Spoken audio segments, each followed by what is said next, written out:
Frankie from Flatbush rides the Brooklyn line. Got a swagger sharp like a vintage wine. Everybody knows his name from porch to stoop. Hustle and dreams in every loop. In the park he struts, hits the handball wall. Echoes hear the stories when the shadows fall. Got 1,000 tales and a confident grin.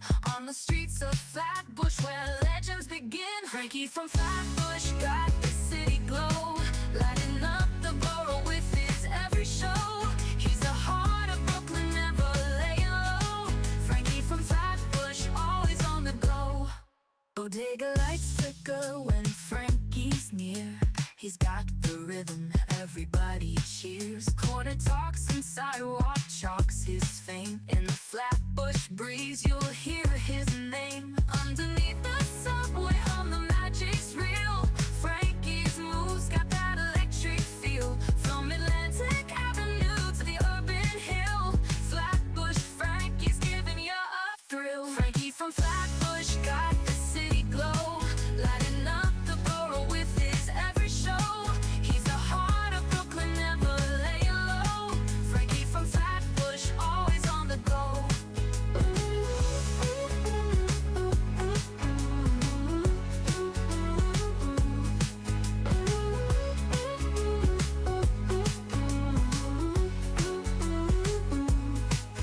Bodega lights flicker when Frankie's near, lighting up the borough with his every show. He's the heart of Brooklyn, never laying low. Frankie from Flatbush, always on the go.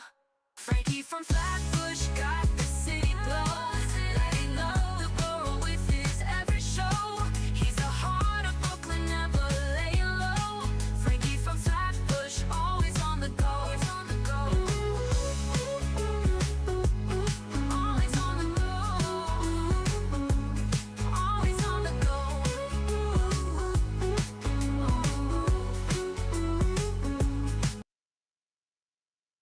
Testing, testing, testing, testing. Can you hear me? Can you see me? Can you hear me in the chat? It's Sunday. It's coffee with Frankie. This is the coffee. I'm the Frankie. We're in a new location, relatively new. Um, and we don't know everything. It may not be working. Uh, uh, you know, hey, this is the Coffee with Frankie show, and things often do not work. So, okay, Phil Adams, 100%. Okay, very good. We also have a new, so I haven't logged into, oh, there it is. I haven't logged into Restream that often. So this is working, I think. This is working.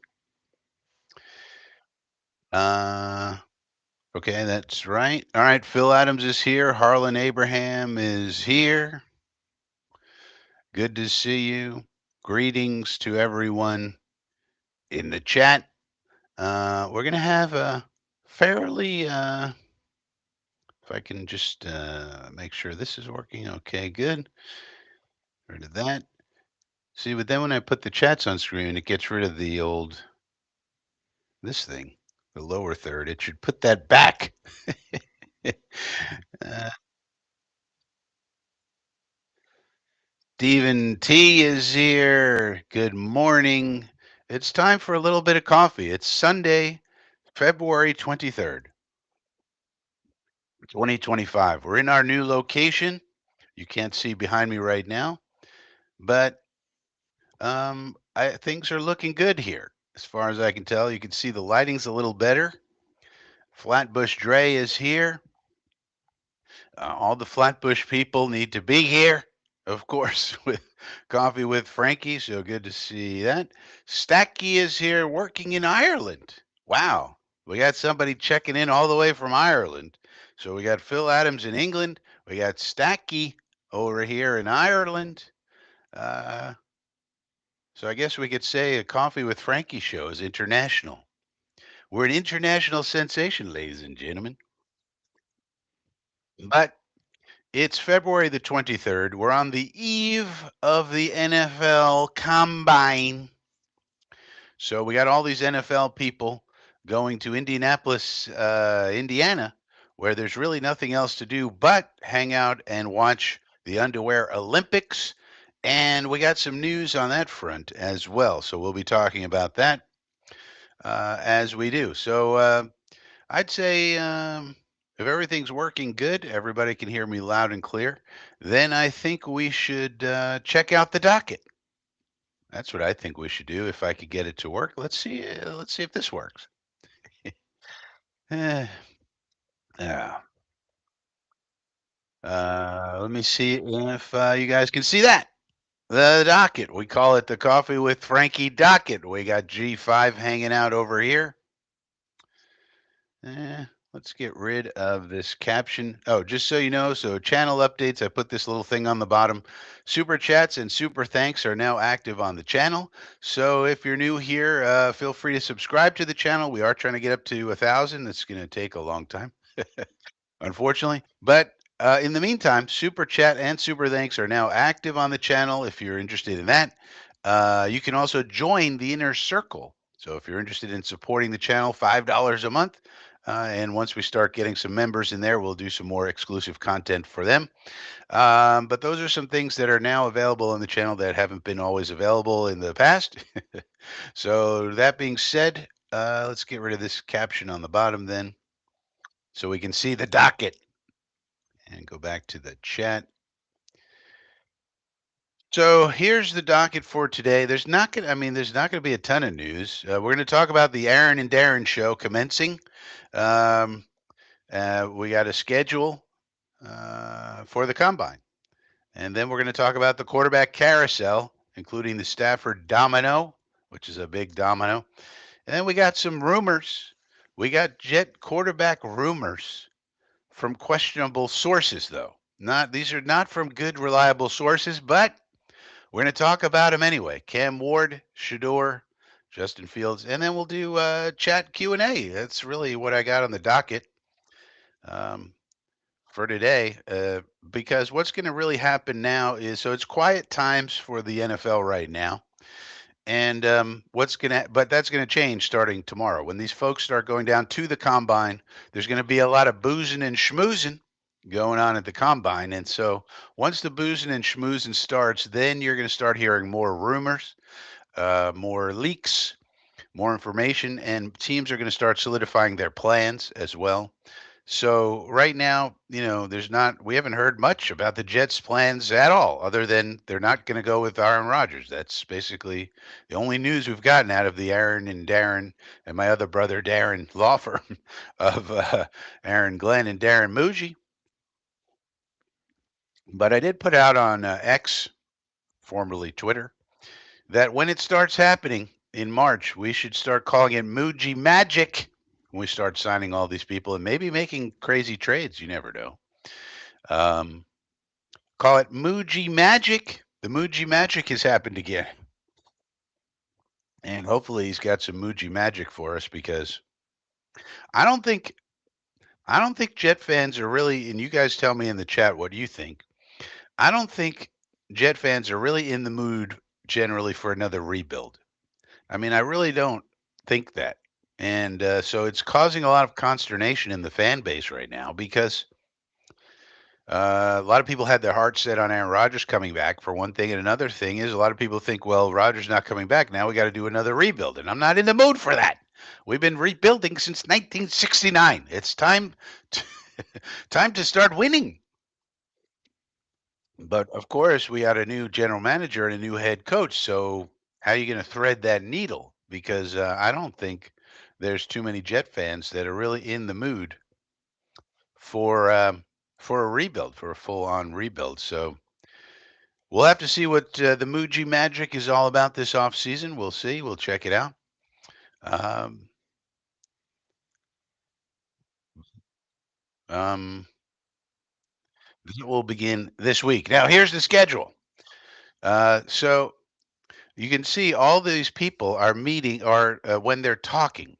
So we're going to have the first guy we got up is Muji down here. He'll be talking Tuesday, the 25th at 12 p.m. So, of course, there'll be some kind of news coming out of that. Our guys will cover it, our beat people. Then Aaron Glenn at 12:15 right afterward on the 25th. So Tuesday, you can expect some minor news, just like what they said at the podium. They're not going to say much, of course. But you'll see news items like, Muji says Jets want this type of player. Glenn says, this is what they're interested in, blah, blah, blah, best player available, blah, blah, blah. But at least we'll get some articles out of it. And some of the teams are not even talking. Ryan Poles, not doing it. Jerry Jones, not doing it. Chris Grier, not doing it, for example. Now, I did read where Chris Grier typically has his own little press situation. He doesn't go to these podiums. This is like a designated podium. They got a GM podium over here. They got a head coach podium. I think they're different podiums. But uh, Chicago not doing it. Dallas not doing it. Miami not doing it. San Francisco, Kyle Shanahan says, I'm not going to be there. Mike Tomlin says, I ain't showing up to that. Mike LaFleur says, or Matt LaFleur says, I'm not going there. But everybody else, the Chargers, Harbaugh says, nah, I'm not doing it. You know, even Brian Daboll, I'm not doing that. But everybody else, they're doing it. They're doing it. Now, interesting thing from the news perspective here is, and Phil Adams is right on target.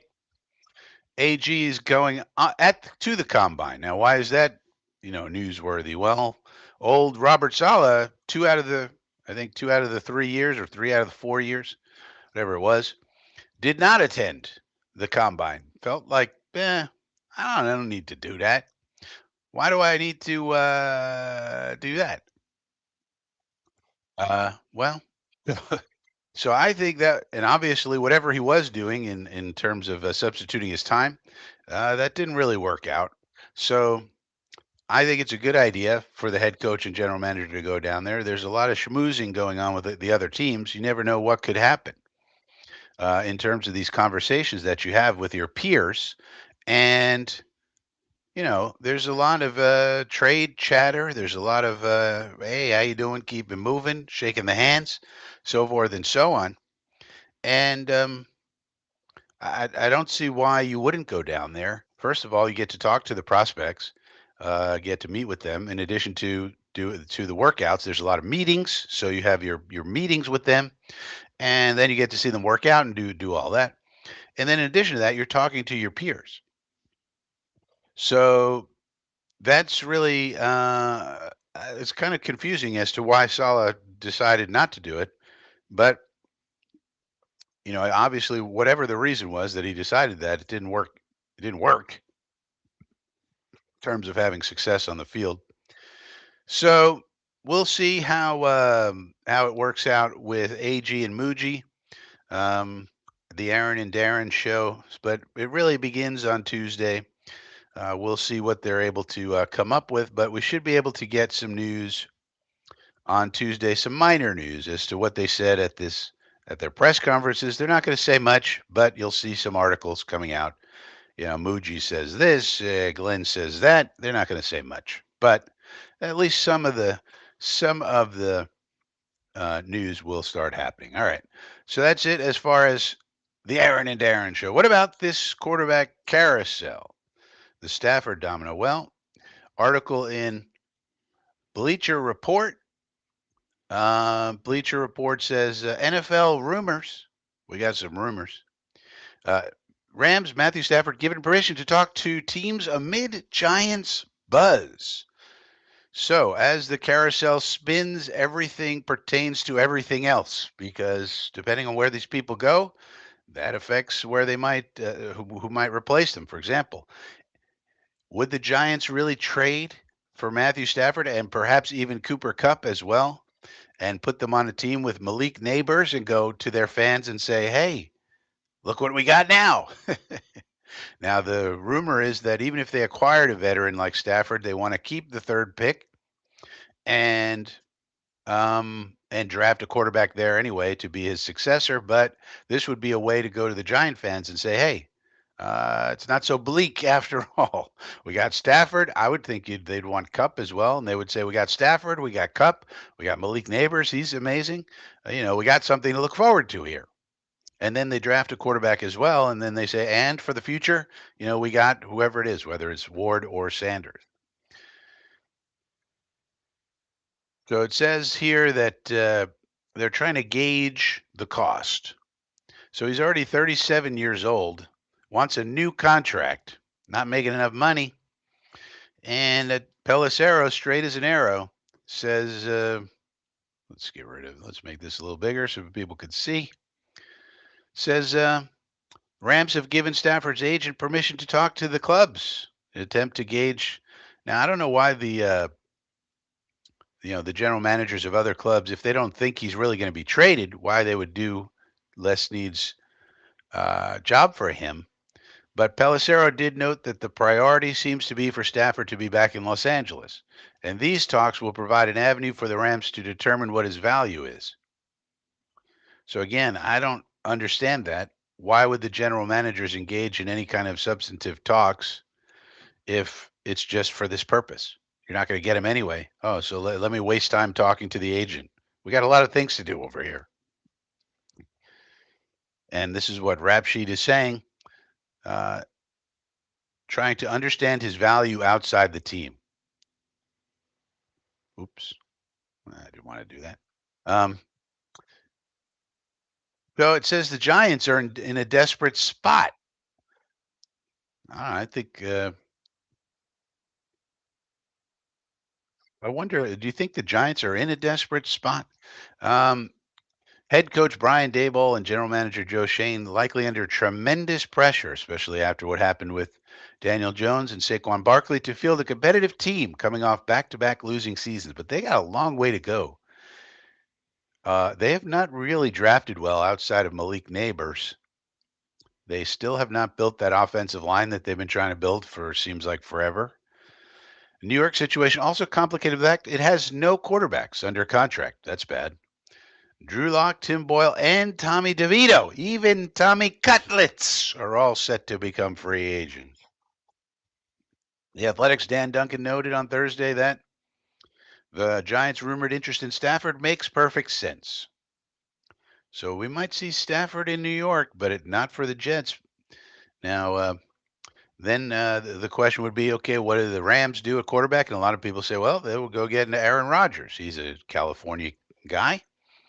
ESPN's Adam Schefter recently noted there is no way in hell the Giants would trade the third overall pick for Stafford, but maybe they could get him for less, depending on what the Rams' plan at quarterback is. The man's 37 years old, tough as nails. I mean, that guy, is anybody tougher than Matt Stafford in this league?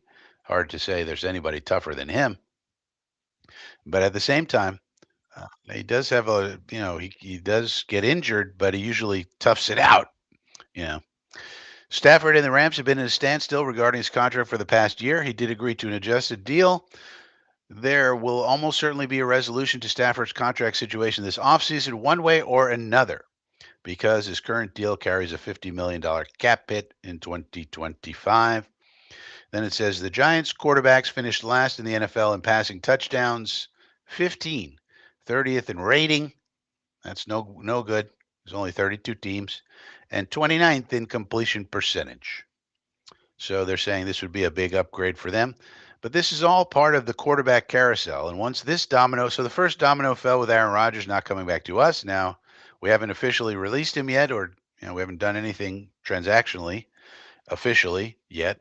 So maybe there's some hope that we could trade him and get something, get some value.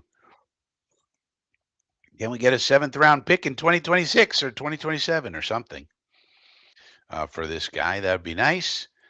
But this is just another QB carousel piece. And then what happens there? What happens with Sammy Darnold? What happens with Justin Fields and Russell Wilson? And now the other place that Stafford could go is Pittsburgh. And if Pittsburgh trades for him, then obviously Russell Wilson's out of there, and so is Justin Fields, which would increase the chance that other team, including the Jets, could sign a guy like Justin Fields, for example.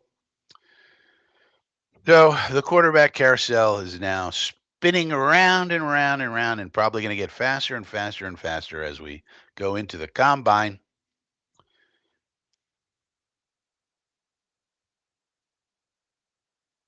So Dom C is here. Dom says, support Frankie, a bunch of lug nuts. Hit the like. Yeah, hit the like, hit the subscribe, hit the join button. Why not join the inner circle for $5 a month to support the channel? Um, but also, Dom C must be in heaven because the combine's coming, Dom, and you're going to get some data on some of these prospects. And those who don't know, Dom C runs the old Project Prospect channel. Go check him out if you like the prospects. Todd is here. Good to see you, Todd. G-men have no offensive line, IndyJet says. Yeah, and they still don't. They've been trying to build that damn thing for seems like 20 years, right, IndyJets? But they can't do it. Every guy they get stinks. I think Evan Neal's been a big disappointment for them. All right, so that's the quarterback carousel. Keeps on spinning and spinning and spinning. Now, let's go to news item number trace. Jet QB rumors from questionable sources. And you may remember the album Rumors by Fleetwood Mac. You had secondhand news. Well, there's going to be some secondhand news right here about these quarterbacks. You had dreams. Yeah, there was some of these teams are going to be dreaming about these quarterbacks. Never going back again. Yeah, we're never going back to Aaron Rodgers again. Don't stop. Well, the NFL never does stop, does it? Go your own way. That's what we told Aaron Rodgers. Get out of here, and so forth and so on.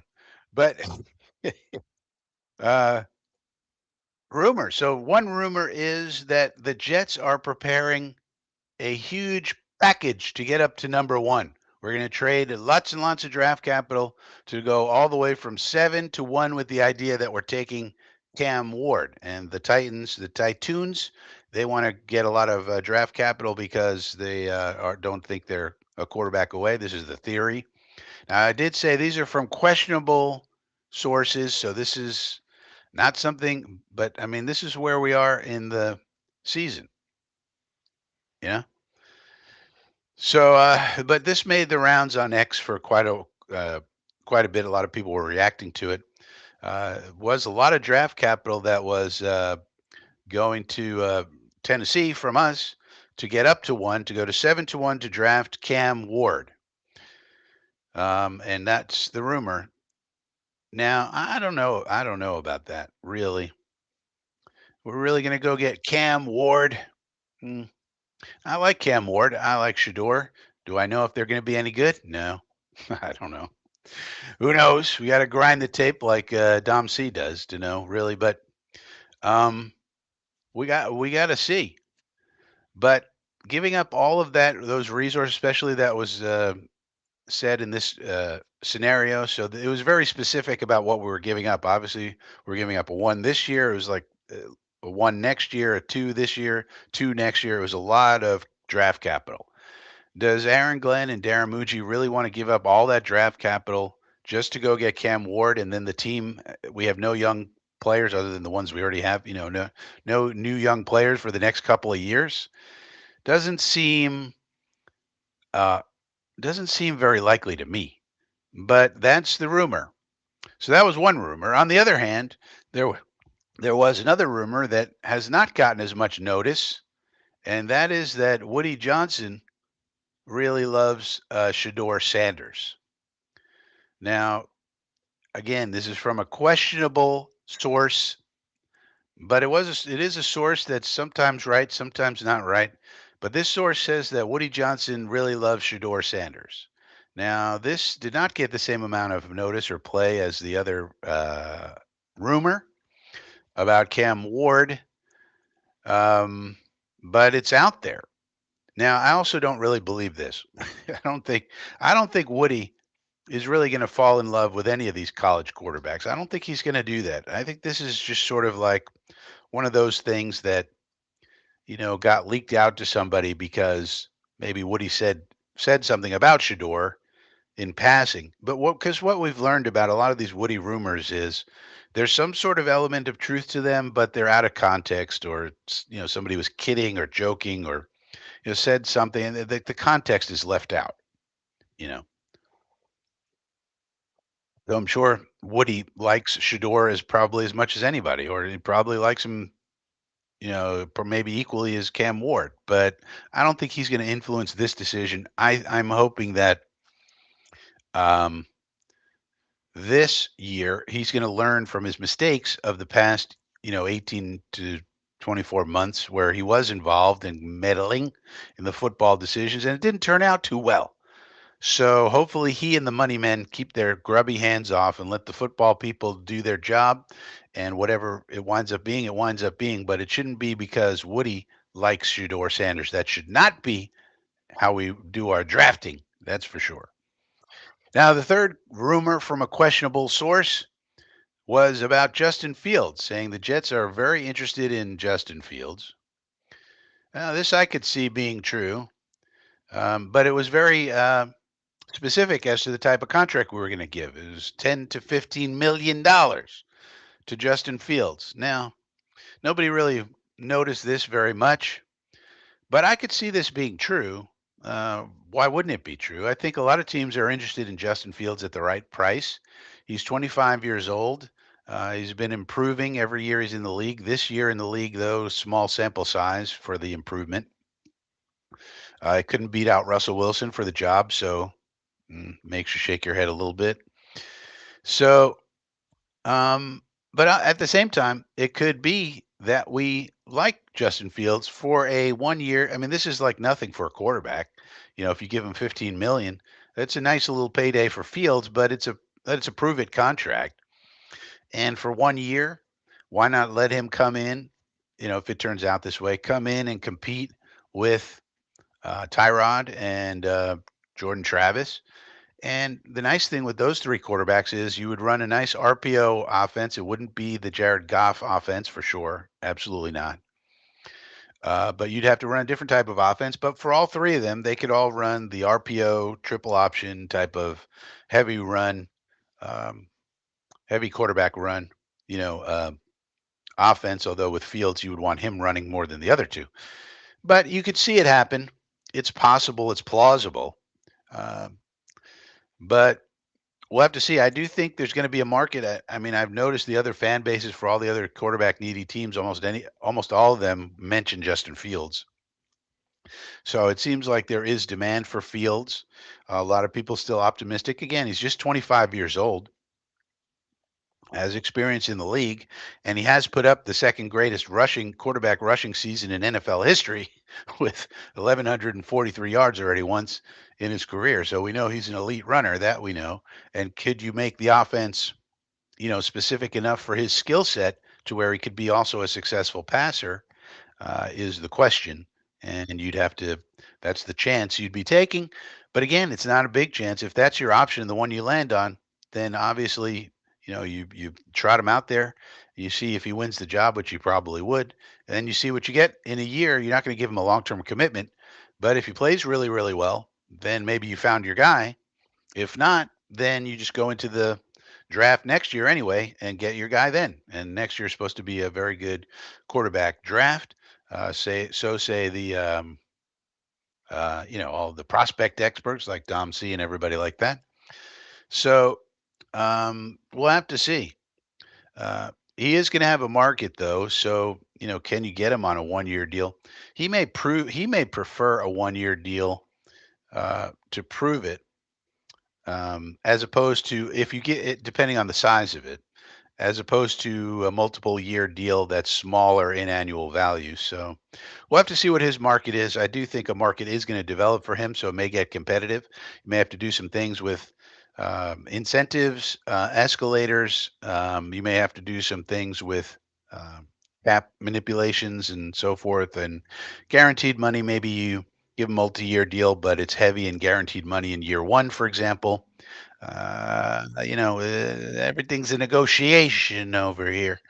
And certainly he's going to have some negotiating power just based on the scarcity of the QBs. And he does offer some, he does offer something to get excited about.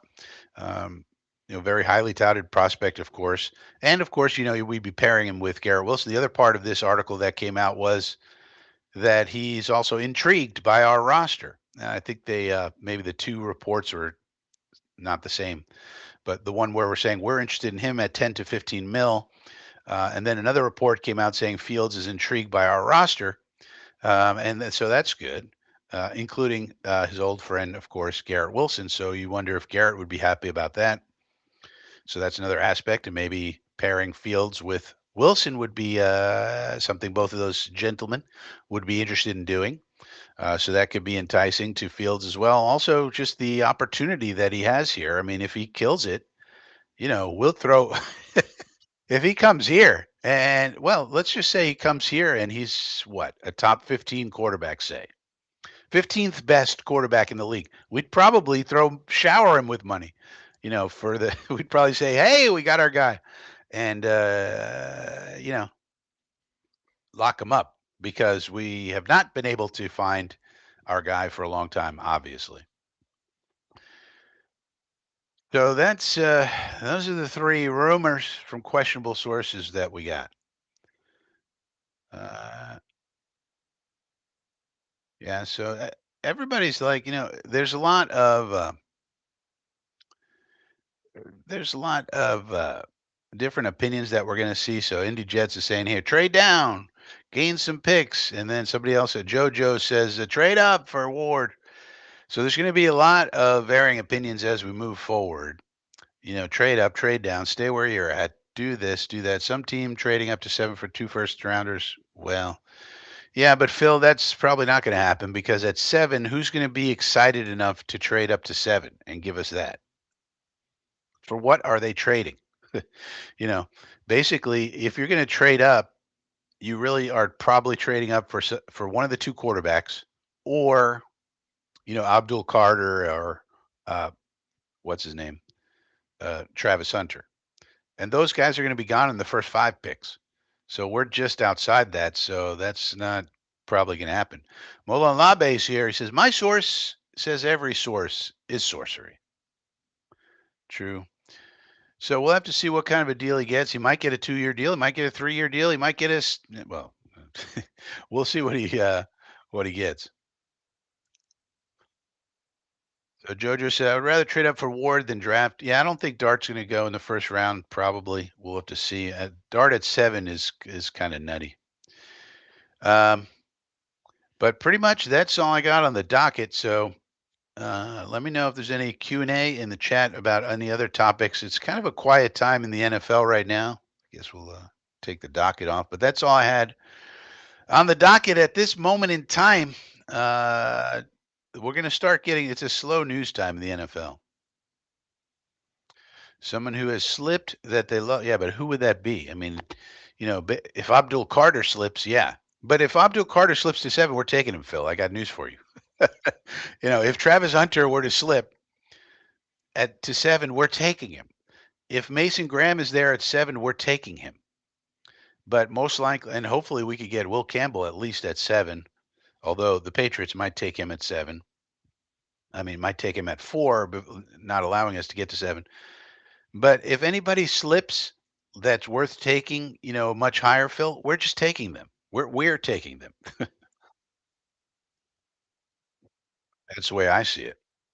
I mean, now if somebody blows us away with an offer, okay, an offer we can't refuse, to go down a few spots or something, all right. But yeah, I don't see the likelihood of that.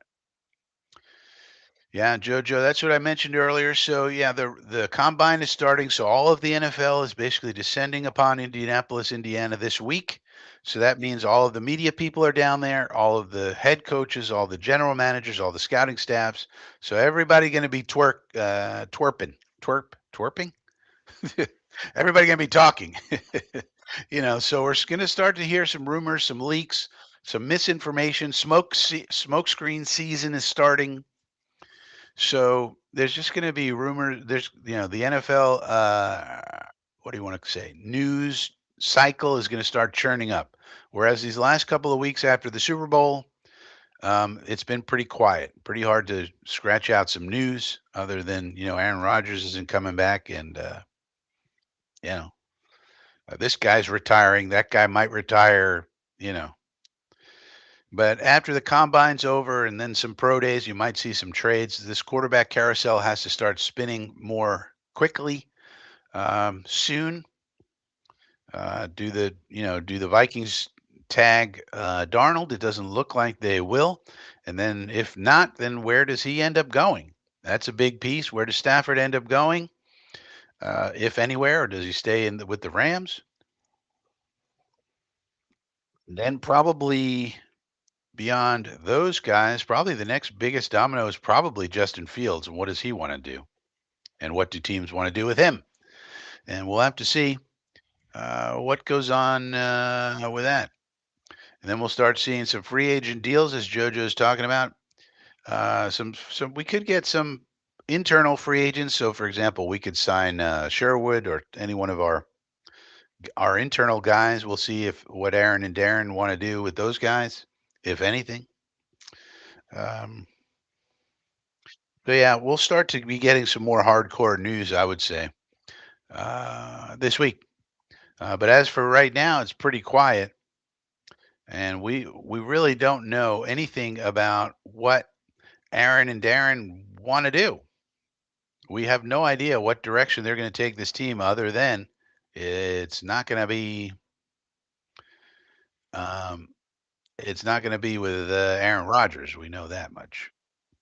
So they could have went with the law firm of Aaron, Darren, and Aaron, uh, but they decided not to. They decided not to. But I tell you, the guy who in free agency, every team wants him is Trey Smith.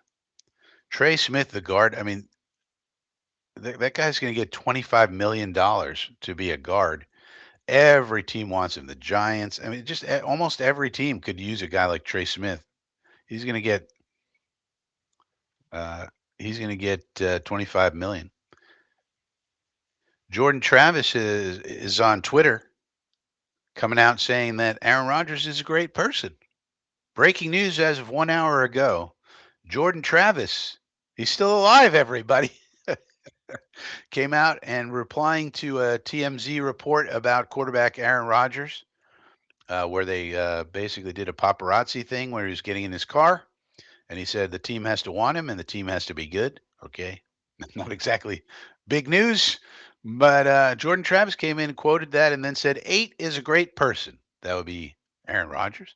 The narrative is crazy. So Jordan Travis, big fan of Aaron Rodgers. So that's good in terms of maybe he picked up some tips and tricks from Aaron Rodgers. But Jordan Travis is alive, everybody. Breaking news: Jordan Travis shows up on X. So that's good to know. Maybe he's got a shot to do something. We don't know. But yeah, that's basically that's where we are in the news cycle. That's where we are in the news cycle. Phil says Stafford to NYG, Darnold to the Rams, Rodgers to the Vikes. Yeah, I don't see Rodgers going to the Vikings because in this scenario, they would probably just go with Daniel Jones as the bridge, and then they have JJ McCarthy, and then they would sign a very minor guy. I don't think they really want Aaron Rodgers in Minnesota. I could be wrong about that. Darnold to the Rams makes a lot of sense. So that could be the Rams' plan if you think about it, because Darnold is a Southern California kid, right? And so you figure, okay, Southern California kid goes back to LA, and maybe that's their plan. Remember, he's young still, 27 or so. And so maybe they're thinking, all right, if we could get this Stafford guy out of here, we could just sign Darnold. Darnold wants to come here. Don't forget that also Kevin O'Connell is a Sean McVay acolyte. So Sean McVay is probably like, well, if my buddy KOC had the success with him, we could replicate that here with Darnold, and he's younger. And why don't we just do that? Maybe that's the end game for the Rams. So, and then they could pick up some. If that's the case, then they should say, okay, we don't need the number 3 pick from the Giants. I think if you told the Giants, Let's make a trade for Stafford, and you don't need to include the third overall pick. I think they would do it because then they got Stafford and probably Cooper Cup in the deal. Just throw him in there. They want to get rid of him anyway. Give up what would it take to get Stafford? Two twos and a three or something like that. Maybe you don't even have to give up a first round pick at all. Bring him to New York, and as a way to say to the fans, we got something going on here, and don't worry because we still got our third overall pick. We didn't have to give up a first round pick at all. Let's say in this scenario, and then the Rams go, okay, great. We get this contract off the books. We get this 37-year-old fossil out of here, and we signed Darnold, and maybe their plan is okay. We really want Sam Darnold because of Southern California kid, and look at what KOC did with him, and KOC runs the same offense we do, and so let's bring him over here. McVay will go, well, if KOC can do that with him, I could do it also. And he's 27, so we just signed him to a long-term contract, and we got our long-term in place, and that's what we do. Maybe that's the end game of the Rams. So that makes sense from the Giant perspective. It makes sense from the Ram perspective. Then for the Vikings, I, maybe they'd want Rodgers, but I don't think so. I mean, they could just sign Daniel Jones if you want to another reclamation project. Why don't they do the Sam Darnold plan with Daniel Jones, who was in their building? Just another reclamation project as a stopgap because all reports are they still love J.J. McCarthy. So as a stopgap, go with Daniel Jones, who doesn't come with all of the stuff that Aaron Rodgers comes with, and is also younger. And they had him in the building at the end of last year, if you remember. So you just go with Daniel Jones, and then you have McCarthy, and then you sign, a very, one of these other guys, a Gardner Minshew or something for little money, or whoever's out there, uh, just in case. And then that way, you know, and I'm not sure. I mean, does Rogers really want to do the Brett Favre thing? Does he really want to just be Brett Favre and go and go Green Bay Packers, New York Jets, Minnesota Vikings? I mean, does he really want to do that? I don't know about that. I think, well, we'll see. I mean, and then what does Tennessee do? So if this is the case right here, because I've been thinking in my mind that maybe Darnold goes to Tennessee, and then that's why they want to trade the first pick, say. But then what does Tennessee do? Now, Tennessee could be a spot for Rodgers. He does have a home down there, I believe. Um, so that could be a spot for him, especially if they kind of want to keep the first pick, take one of the two quarterbacks and just sit them behind Rodgers and let them learn for a year and then go from there. So dominoes, the carousel, who knows? Don't see us trading back. Well, it depends on the offer, but probably not. If you want to get a blue chip guy, you pretty much got to stay in the top 10 with this draft. There's a lot of good guys you can get at certain positions. Tight end is deep in this draft. Defensive tackle is deep, uh, for example. But to me, I would love to get Will Campbell. That's my favorite target. I want to finish building the line. Uh, Now, of course, it all depends on what quarterback you get. But no matter what quarterback you get, and no matter what wide receivers you have, et cetera, you need an offensive line. We need a right tackle. Now, if we wound up with Will Johnson at cornerback or Tyler Warren, I guess, at tight end, which Daniel Jeremiah has mocked us a couple of times now with Tyler Warren, the tight end. I mean, I wouldn't be upset, but we do need a blocking tight end. That's for sure. But I mean, you can find one of those in the free agent market. Now, Warren's does both. He blocks and also is great in pass catching. But we'll see. John Whalen is here. Would like to see Travis's cast. Well, he didn't show it, at least there. Um, let's see if there's anything on his timeline. I wonder. I didn't know he was active on Twitter. Let's see if I can find him again. Maybe he has been posting updates about his injury or something, and I just haven't been paying attention. And now I can't find it. Let me see. It's interesting how some of these athletes deal with social media. Some are very active, obviously, some to their detriment. And hmm, yeah, see, he's not really active. Feb 10th, yeah. Yeah, he just posts some. I mean, he's not. He posts a lot of FSU stuff. Yeah, he doesn't seem to be active on here. Yeah, one of the things he says is we should take away the targeting rule. It's not consistent at all. January 1st, so he's watching some college games.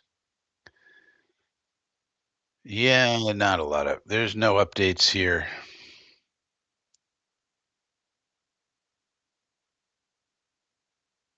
So he did repost about Mackenzie Milton coming back to UCF. I wonder why he did that. There's some connection there. Yeah, but there's no updates here at all that are useful. It's mostly about FSU stuff. Yeah. So who knows? Jordan Travis continues to be a giant mystery box. Who knows? Who knows? Who knows? Who knows? Maybe he could be useful. Maybe not. We have no idea whatsoever. B. Travis here. He says trading back is rare for a reason. I think teams don't want to give up proper compensation. I love the idea, though, especially if we're not drafting. Yeah.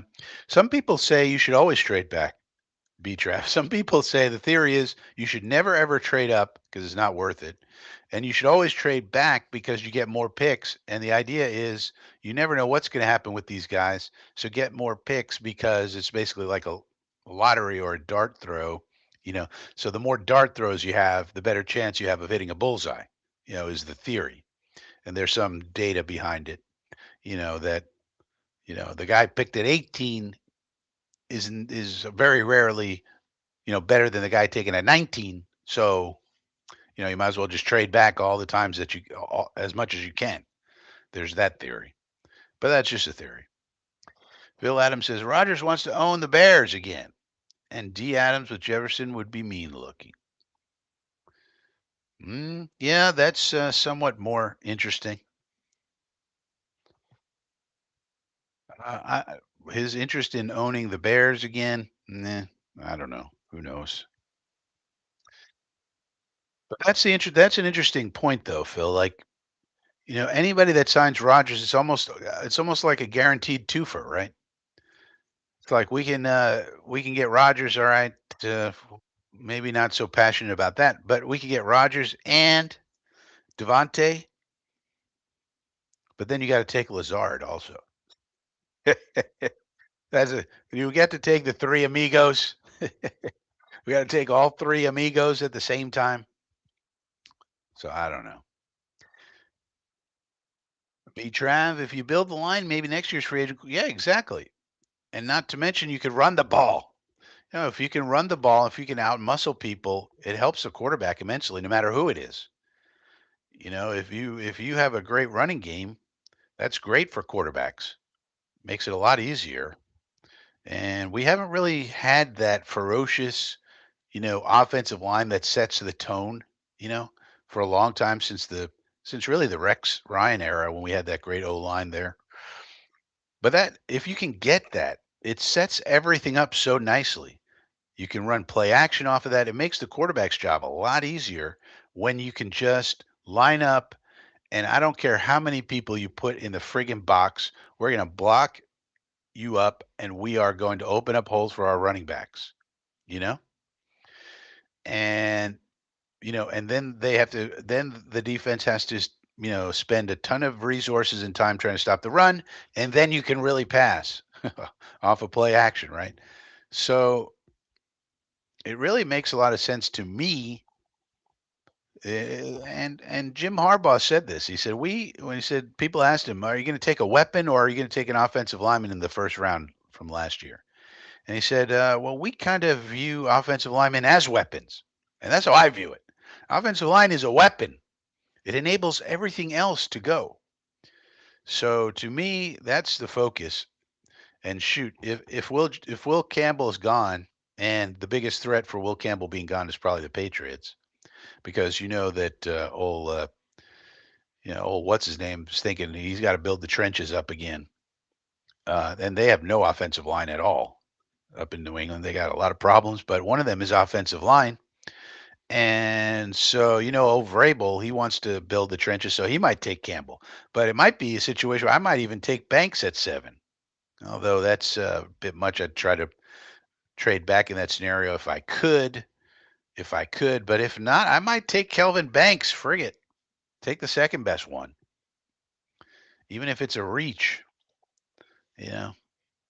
But if Campbell goes at 4, then somebody's sliding to us, whether it's Will Johnson or, somebody's got to slide, you would think. Those two quarterbacks are going to go. Carter's going to go. Um, Hunter's going to go. So that's 5 right there. I mean, there's only only 6 players can be taken before we go. So we're going to get a good guy no matter what. It might be Will Johnson, the corner. It might be Will Campbell, the tackle. It might be Mason Graham, the defensive tackle. Right? Somebody got to slide. If Mason Graham falls to us at 7, fine by me. I take it. That's the one guy I'd probably. I mean, if Campbell's gone, Will Campbell's gone, and Mason Graham slips to us, okay, I just take Mason Graham. And then second round, we got to take a tackle. We got to take the best available tackle. Problem is, there's probably going to be a run on those guys, especially late. There's a lot of teams in the back half of the draft, first round, like the Chiefs, the 49ers, all these type of teams. They need offensive line also. So that's a bit of a problem. Travis could be the NFL's first wheelchair quarterback. Yeah, we don't really know. I mean, I wish we knew more about his injury. We've been given very little information about what's going on with that kid. He had a gruesome injury. Okay, what happened? Did his leg fall off? Well, what the hell happened to this guy? Did his leg fall off? Jojo, Jets should sign Smith, move ABT to right tackle. You want to sign a $25 million guard? It's going to cost you $25 million. Basically every team, almost every team in the NFL wants to sign Trey Smith. The Bears, the Giants. He could re-sign back with the Chiefs. I'm sure the Chiefs want him back, but he's going to get a lot of money because basically any team with offensive line problems think that Trey Smith is the answer. That means Bryce is going up. I'd like to have Trey Smith. Hell yeah. Do I want him at 25 mil? Probably not. Probably just draft a tackle. Probably not for 25 mil. We got a lot of needs on this team, Jojo. Got a lot of needs on this team, and splurging 25 million on a guard probably not the best use of resources when we got so many needs to fill. So we'll have to see. All right. So other than that, let me know if there's any other questions for Q&A. As I mentioned earlier, this channel is now monetized to a minor degree, so we can do super chats, we can do super thanks on this channel, and you can also join the inner circle. $5 a month gets you in there. Support old Frankie as we do more and more content about the Jets and the NFL. It's been a little light recently as I've been moving into this new place. Uh, but um, now that I'm in here, finally yesterday was the last day where I moved stuff from the old place to the new place. So now all my stuff is here. So I got it all. So now there'll be more time for more content. So if you feel like joining for $5 a month, go ahead. Why not? Give it a shot. Uh, Otherwise, if you just want to subscribe, that would be fantastic. Uh, as we're trying to get up to 1,000 subscribers, or just give a like on this video. Phil Adams says, "When's your next show, Frankie?" Well, there'll be coffee with Frankie next Sunday. We'll see what happens. I guess the question might be from Phil Adams: are you going to do anything during the combine this week? Well, I'm going to take a look at the schedule. Maybe we'll do something on the weekend, next weekend, maybe Friday, Saturday. We'll see what's going on. Maybe we'll do a live stream during the combine. We'll keep maybe like a watch along of the combine. Would you guys want to watch that? Combine watch along? Let me know in the chat. Would you want to do a combine watch along? Like where we have the combine on here and whatever's going on, we talk about it. Like this guy just ran a 4.29. Oh my God, that changes his draft status so much. We got to get him. He's super fast. Oh, this guy just lifted 72 reps of the weights. Got to have him. So let me know if you guys would like that. So B Trav says, what about Warren at 7? So Tyler Warren is an interesting prospect. He does both things. He does actually all things well. He's sort of like a jack of all trades and a master of all of them. So he's a good receiver. He's a good blocker. He's also a former quarterback, so he can actually throw the ball. And if you watched Penn State at all this year, you saw he did everything. The entire offense ran through Tyler Warren. So he's an interesting prospect in that he's not just a pass catcher. He's excellent at that, although he does have some drops issues that concerns me. But he's sort of a two-way. He's a blocker. He's a catcher. You can hand him the ball. Even sometimes Penn State would do that, and you could do the tush push thing with him. You could do some pat. He can throw the ball. So so he's an interesting prospect, but to me, it depends on who's there.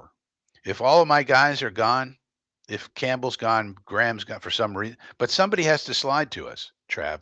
So like I like so you have the two generational guys in Carter and Hunter, right? They're going to be gone, and the two quarterbacks are going to be gone. That's four players right there. That means there's only two left that could be gone. So let's say Mason Graham's gone and Will Campbell's gone. Well, then there's Will Johnson.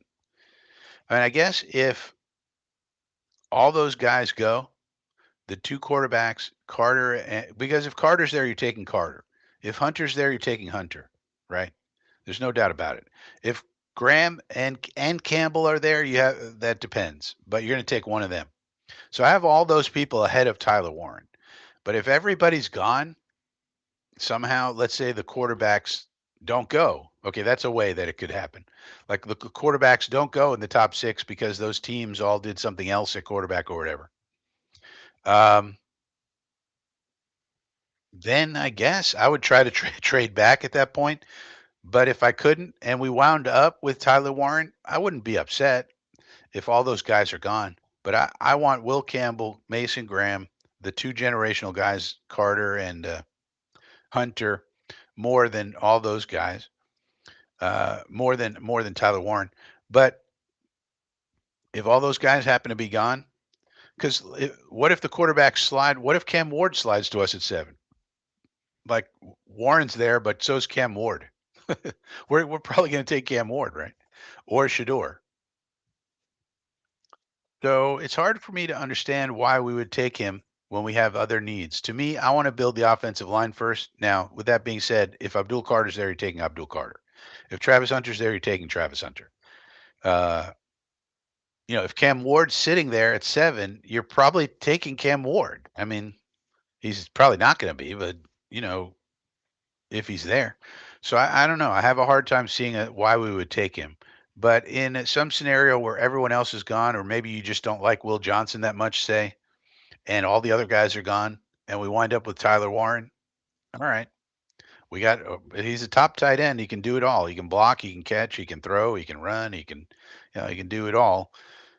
So at the same time, then you still have to address your offensive line. So then your second round pick's got to be offensive tackle. We have to finish this offensive line.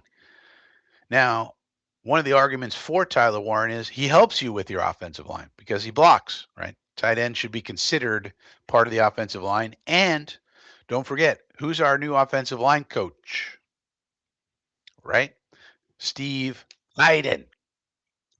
And Steve Hayden is a former what? Tight end. And he's our offensive line coach now. So he may view these tight ends differently than Middleton did and say, the tight ends are really part of the line, and we're going to get these guys blocking their butts off. Okay.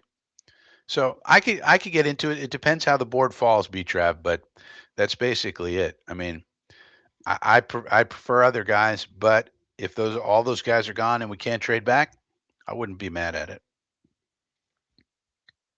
So Phil Adams said, I'll be watching some combine. All right. Giuliani is in favor of the watch along.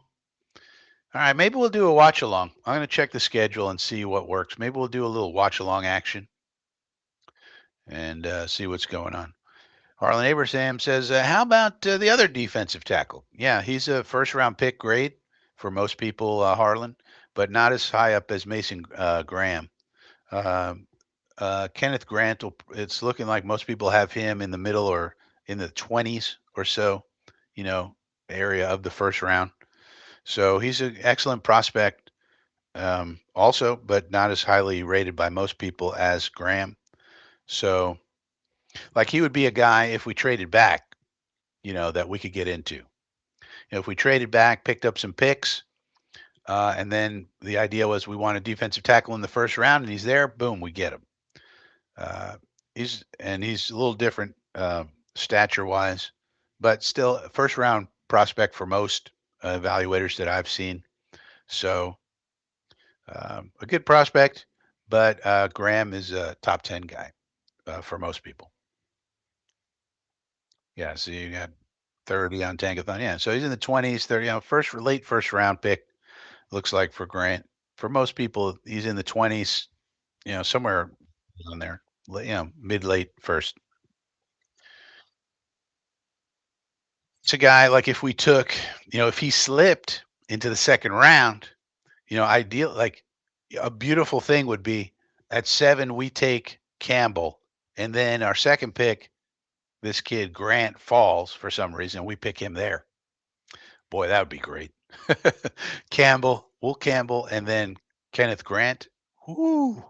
Now we're cooking. Now we're cooking. I'd love to see that. That'd be phenomenal. But there are a lot of great defensive tackles. So for me, like optimally, I would love to have Will Campbell at 7, and then one of these defensive tackles in the second round, even if it's a guy like Alfred Collins. So Alfred Collins from Texas is a run stuffer. Give me a run stuffer next to Quinnen. You know what I'm saying? Give me an Alfred Collins. We should be able to get him in the second round. That type of kid. Give me a run stuffer if I can get him, or Kenneth Grant if he falls, or an Alfred Collins, or one of those types. That'd be pretty good. That'd be pretty doggone good. Because the other thing, I didn't put this on the docket. I didn't really have time, but there was an interesting article on Jets X Factor by Robbie Sabo last night about how Aaron Glenn and Steve Wilkes are going to use this defense, and we might be doing two gapping from a 4 down front. Do you guys realize this? We might be doing some two gapping from a 4 down front. You guys realize how exciting this is? This is exciting. Now, I didn't have enough time. I was going to pull up some, maybe we'll do this next week. I was going to pull up some all 22 footage to see what I could see, but I ran out of time last night. Um, but if we do that, that's exciting because it will mean a complete change in defensive philosophy in terms of our ability to be flexible and adjustable, which is something that's been annoying me in the Sala regime. As far as tight ends go, so this is the other thing that the other reason you might not want to take Tyler Warren at 7. Dane Brugler is reporting. Dane Brugler, as of 15 minutes ago, Dane Brugler, one of the best, uh, college evaluator guys out there. Really fun tight end class, he says. I have 6 tight ends with starter level grades. 6. And there are another handful after that who can carve out meaningful roles in an NFL offense. So that's a lot of tight ends.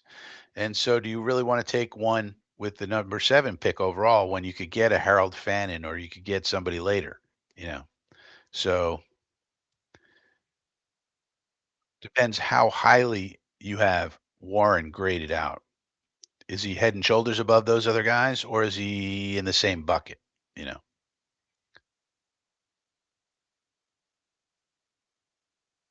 but if we do some two gapping from a four down front, I think it's an exciting prospect because it means we're going to be a flexible and adaptable defense where the offense doesn't know what the hell we're doing all the time.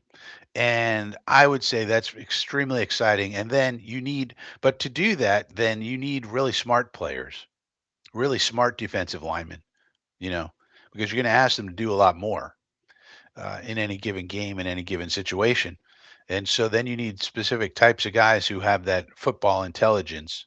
And then you got to start digging into, the scouting reports on these guys to determine which of those guys can do those type of things.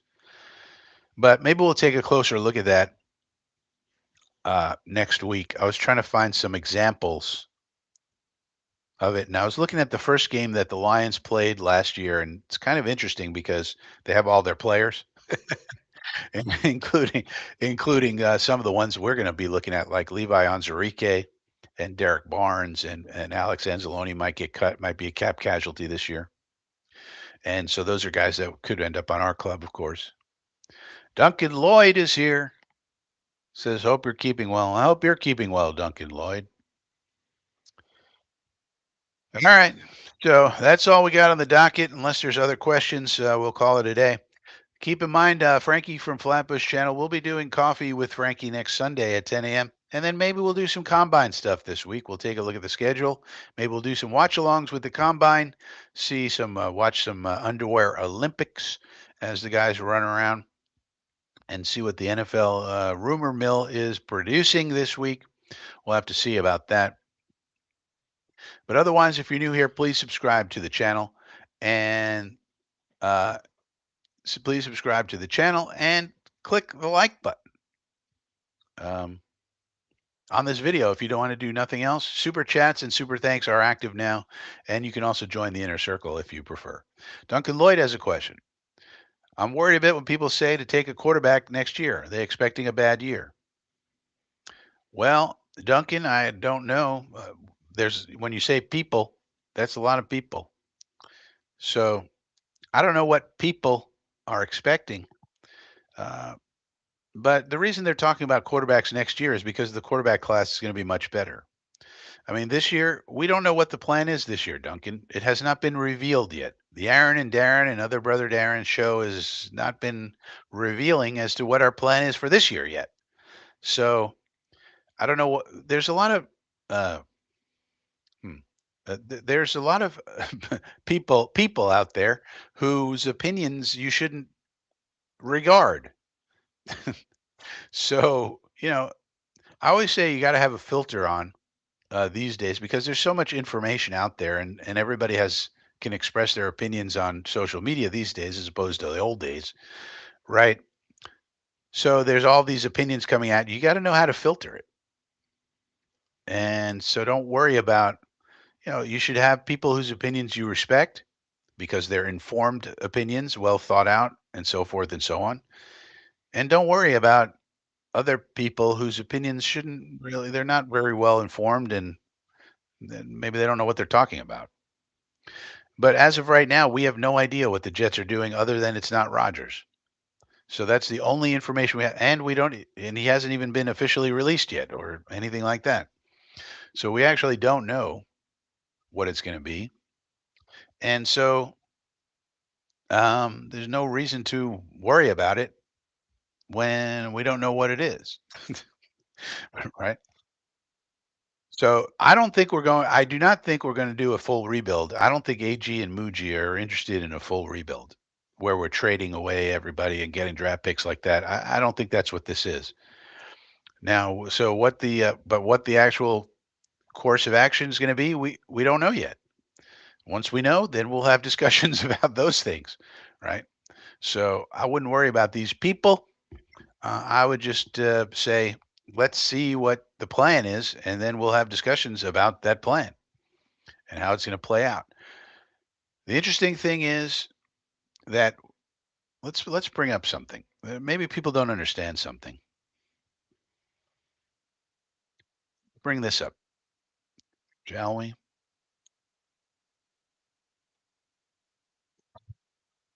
I think there's not enough people who understand this chart here.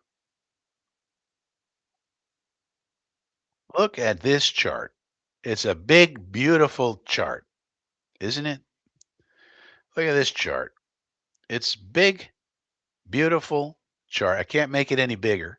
What this chart says is that when you figure in all of the assets for all of the teams, meaning cap space, draft capital, restructure potential of contracts, how many people you have on your roster already. It does you no good to have $1 billion in cap space if you don't have any players signed. Cap space is relative and should be a ratio. But if you look at this, the Jets are fifth. Here's the Jets. So anybody telling you we're in a bad position, sure, we don't know what the quarterback situation is yet. Okay, I understand. But we're in the fifth best position of all the teams to get better. Maybe people don't understand this. We have resources. We have tons of resources. We don't have the quarterback yet. I get it. But here we are. We got a lot of young talent on the team, and we have the fifth best means to get better. This is a chart about the best means to get better. And we're fifth best. Okay. And the Bills are down here, but they already have their quarterback. The Dolphins are down here, but they already have their quarterback. So we got to figure out the quarterback. We get it. That's the number one thing. I get it. But everything else right now is, I'm not going to say it's fine, but but we have resources. There's no real reason to be over worried. We got to figure out the quarterback, but the Raiders have to figure out the quarterback. The Bears might have to figure out the quarterback. The Titans have to figure out the quarterback. The Giants have to figure out the quarterback. Uh, the Browns are in a bad situation quarterback wise. Uh, the Vikings have a question mark. The Colts have a question mark. So the Steelers, what are they doing? Either you got the quarterback or you don't. We understand that. But look at the Seahawks. They're in the worst position, and they got a quarterback who had 17 touchdowns and 15 interceptions last year. I mean, and wants more money for that performance. So, I you can worry all you want, but I think I mean, from what I understand, everybody in the know really likes the hire of you know uh, Aaron Glenn. So maybe we got that right. Maybe we got to see what he does. But maybe we did. Maybe we got that right. Could it be? Could it be possible that we got the head coach right, and maybe Darren Muji will be a good GM, and maybe we could get this thing squared away? It's possible. But we got the resources too. We got a lot of young talent on the roster. Now we just got to figure out the quarterback, figure out the direction we're going in, and away we go. So I don't know, Duncan. I mean, last year. The other thing is, last year was a psychological torture for the Jet fans, right? And why is that? Because we had high expectations for once. You know what I mean? We had high expectations, and and we had a terrible year. We had our normal terrible year, but we had high expectations. That's different. And so everybody got tortured with that. The last 2 years have been torturous for Jet fans. We had super high expectations. Aaron Rodgers blows out his Achilles. Then we have super high expectations for him again, and he comes back and plays, and the team falls apart, and the kicker can't kick anymore, and we tear down the defense for some stupid reason, the defensive line, and the defense isn't as good and we go 5-12. So everybody was expecting to be good, and we were not good, and so everybody's running around, a little bit crazy right now. Let's let this regime get their feet under them, get their legs under them, and get going. And let's see what the plan is. We don't know. That's the other thing. There's an uncertainty. We don't know what the plan is, other than it's not Aaron Rodgers. And so when you have uncertainty, and you have a team like the Jets, uh, you know, negativity fills the void. You know, so that's what's going on right now. So let's just give it a little bit of time. It'll all be revealed in the next, month or so. I mean, if we're sitting here next month, it's February 23rd right now. By March 23rd, we'll have a much better idea of what this team's going to actually look like and what they actually need in the draft. For example, if we go out and sign, I don't know, if we sign Trey Smith, say, some miracle, we signed Trey Smith as an example, and we're going to kick AVT out to tackle. Well, then we're probably not going to draft uh, Will Campbell, and it'll be a different draft strategy. So, you know, we got to see. Lee McGuire's here. He says the complete rebuild group is crazy. Yeah, I'm not in the personally. I'm not in the mood for a complete rebuild, and I don't see any reason why we should either. We have a lot of young talent. Yes, we have a lot of holes to fill, but I just showed you we have a top five in resources in the entire league, and we just got to use those resources properly and correctly, and let's hope the Aaron and Darren figure it out, and then get the quarterback. You know, it's not that dire. We did have a lot of bad luck last year. The kicker really cost us 3 games at least. The kicker who was 92% the year before couldn't kick straight this year. And then Joe Douglas made a lot of stupid moves with the defensive line, which were stupid. So we got to rebuild that. But otherwise, could have been a whole different season. But it's the Jets, so what? But nonetheless, it's not like the talent isn't there. And then the whole idea of we got to put together the team. This idea that maybe treating Aaron Rodgers like a god walking around. And this wasn't Aaron's fault. I think it was the Jets organization's fault. I think it was the money men's fault. Making it out like it's just Aaron Rodgers, the Aaron Rodgers show. That's not good for the locker room. Nobody likes that. And I don't think Aaron Rodgers asked for that either. I think that was a mistake that the organization made. B-Trav, I'm a little more optimistic now that the season's over. There may be a path forward. Being a Jet fan requires a little global optimism. Yeah, well, look at it this way. I think that the Sala Douglas regime was better than the Gase McCagnon regime, right? I think everybody would agree with that. It was better. Still not good enough. But now let's hope that the Glenn Muji regime is better than the Sala Douglas regime. And if that's the case, meaning maybe ownership and the money men are learning and maybe can figure out how to improve those positions over time. And they're learning from their mistakes, hopefully. And hopefully, if they're better than the Sala Douglas regime, then maybe we get some better results. So, the hard part is that Glenn and Muji haven't gotten going yet, and nobody knows what they're going to do. So, of course, negativity fills the void. So, you know, yeah, JD was doing just fine until the Rogers situation. I think the Rogers situation and the way the money men made him do stuff was really bad. I don't think he wanted to. I don't think Joe Douglas wanted to acquire Billy Turner and Alan Lazard and all these people. You know, yeah. Here's one thing that we're not doing, EJ. We're not getting Gianti at all now, unless we move one of our running back. Like if we traded Brees Hall, this could be an option here.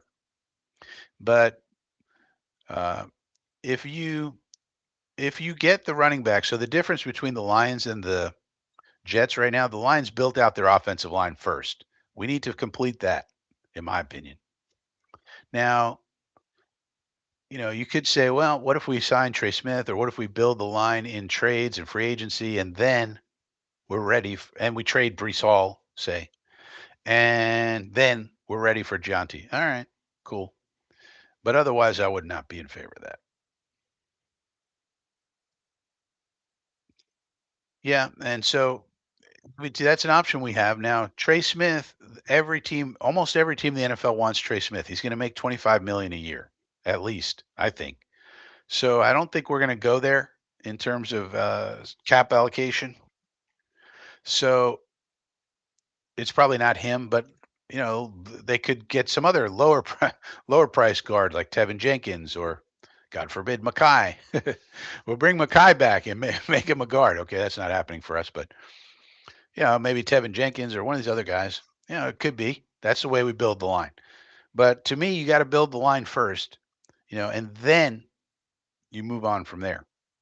So, but that's my philosophy. I'm a big offensive line guy. That's it's always been the case. That's my bias. Uh, so we'll see. It also depends what you want to do with AVT. Uh, do you want to sign him long term? As another thing you could do to help your cap situation. If you want to give AVT a long term deal, and if you do, then what is the plan for AVT? In other words, is he staying at guard? Are you going to continue to move him around? And is he happy about that?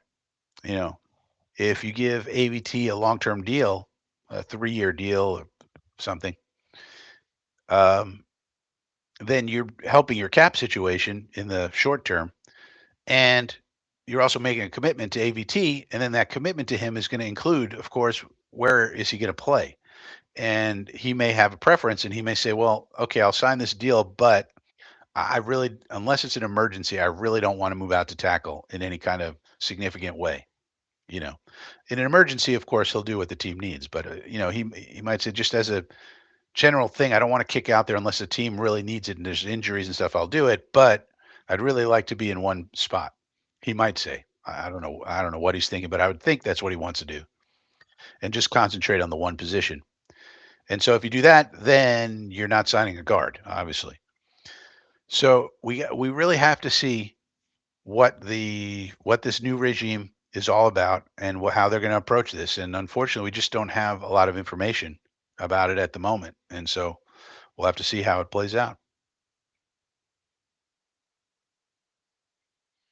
I think it's the most important in any league, Eddie.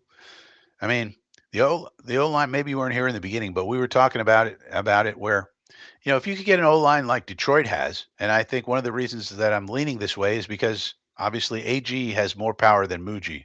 In this structure, AG is really the man. You heard the owner call Muji the sidekick, right? AG is going to be very, very, have a very big voice in terms of the approach and the players that we take. And so I think he's going to look at what happened in Detroit and say, all right, the way it worked was we built out the offensive line, then we went to work on the defensive line, and then we built out from there. So I think those are the type of players he's going to look for and want. And so what that really does is if you're able to impose your will as an offensive line, including the tight ends, and they got to block too, and including the wide receivers got to block also. But that's another story.